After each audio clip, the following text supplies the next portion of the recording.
अभी हम लोगों ने oocyte की ग्रेडिंग पढ़ी है, अब हम आगे बढ़ रहे हैं। हाँ, तो अर्पित तुम्हारा अगला सवाल क्या है?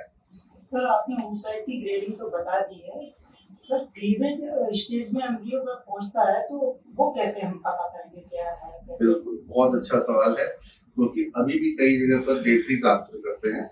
ये एम्ब्रियोलॉजिस्ट है तो इन्होंने क्लीवेज स्टेज बोला। क्लीवेज स्टेज का मतलब होता है कि तीसरे दिन बना हुआ एम्ब्रियो।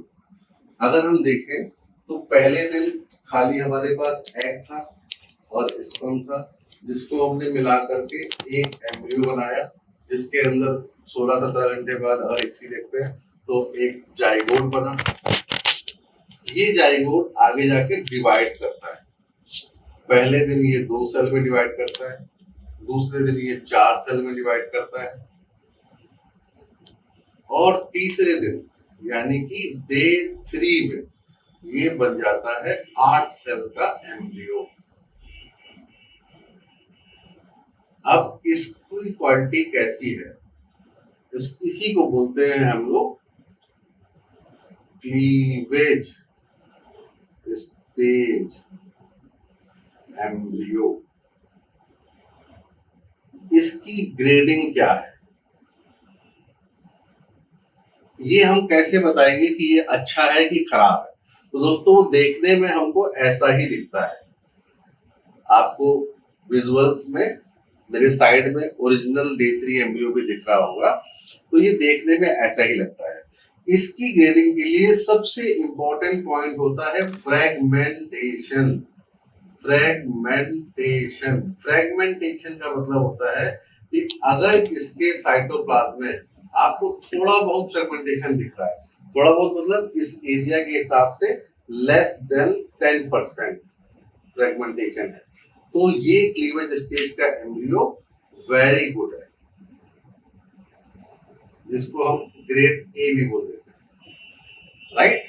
अगर ये फ्रेगमेंटेशन 10 से 25% के आसपास दिख रहा है, मतलब थोड़ा और ज्यादा दिख रहा है, पर 25% के आसपास एरिया कवर कर रहा है, तो इसको हम लोग बोल देते हैं ग्रेड बी या फेयर एम्ब्रियो।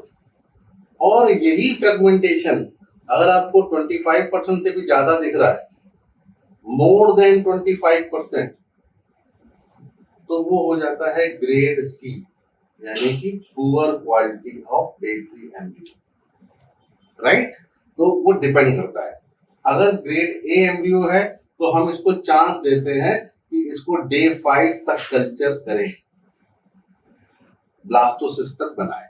तो डे 3 की अगर हम लोग ग्रेडिंग करते हैं तो सबसे पहला इंपॉर्टेंट पॉइंट होता है फ्रेगमेंटेशन। दूसरा पॉइंट क्या होता है? दूसरा पॉइंट होता है न्यूक्लिएशन ऑफ ब्लास्टोमियर। ये याद करने की जरूरी नहीं है, लेकिन अगर आपको पिक्चर मिलती है तो आपको इसके चित्र में अगर इनका न्यूक्लिएशन प्रॉपर है, अगर इसमें आपको कोई इरेगुलरिटी इनमें नहीं दिख रही है, यही जो छोटे छोटे आर्ट होते हैं, इन्हीं को ब्लास्टोमियर बोलते हैं। इसी प्रकार से तीसरा पॉइंट हो जाता है कॉम्पैक्शन।